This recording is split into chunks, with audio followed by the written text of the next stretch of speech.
Hello guys and welcome to my YouTube channel. My name is Amos Addae and I'm a facilitator at Northern National School. I'm the IT facilitator. Alright, I have to work on that.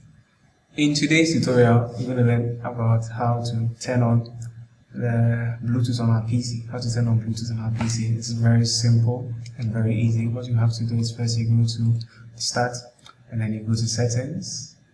And right at Settings you go to Devices. You see Bluetooth printers all over.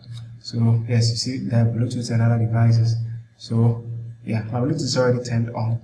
So if it's not turned on, you click on it and then you turn it on. So and then also the name of your Bluetooth device will be here. Here it says Nona Lab PC20. Yeah, I work at Nona Christian School. So yeah, this is a PC. Nona Lab PC20. Alright.